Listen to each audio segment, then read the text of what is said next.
নমস্কার, সবাইকে স্বাগত জানাই দুর্বার রান্নাঘরে। পুরনো বন্ধুদের জানাই অসংখ্য ধন্যবাদ, নতুন বন্ধুদের স্বাগত। আমার এই ভিডিওটি যদি আপনারা দেখেন এবং আপনাদের ভালো লাগে তাহলে লাইক, কমেন্ট ও শেয়ার করবেন। নতুন নতুন নোটিফিকেশনের জন্য অতি অবশ্যই সাবস্ক্রাইব করবেন। সবাই ভালো থাকবেন, সুস্থ থাকবেন, ধন্যবাদ। 500 গ্রাম কুমড়ো নিয়েছি, এর মধ্যে একটু নুন, হলুদ দিলাম, করে ফ্রাই প্যানটা বসিয়ে দিলাম এবং এর মধ্যে তেল দিয়ে দিলাম। তেলটা গরম হোক। তেল গরম হয়ে গেছে, এবার আমি কুমড়োগুলো দিয়ে দেব। কুমড়োগুলো ভেজে নেব।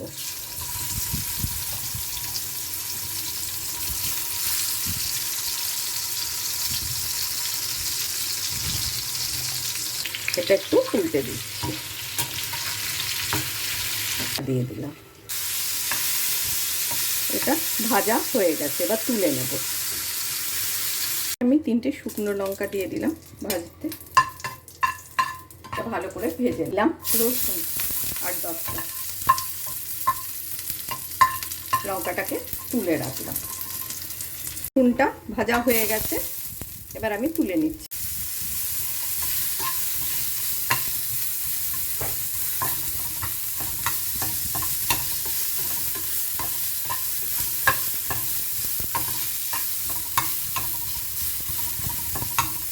একটা ভাজা হয়ে গেছে। লঙ্কাটা একটু নুন দিয়ে ভালো করে মেখে নেব। এরপর রসুন,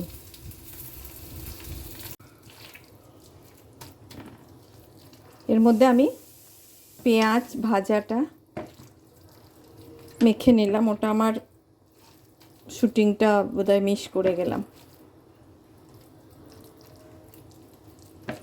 এটা খুব ভালো করে মাখতে হবে কিন্তু। কুমড়ো সেদ্ধ তো খেয়েছেন, এইভাবে করে খাবেন। আর এই ধনে পাতাটা দিয়ে দিলাম, আর দেবো একটু কাঁচা পেঁয়াজ।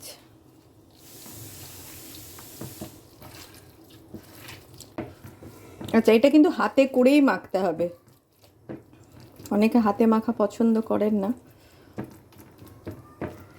তৈরি হয়ে গেল কুমড়োর ভর্তা।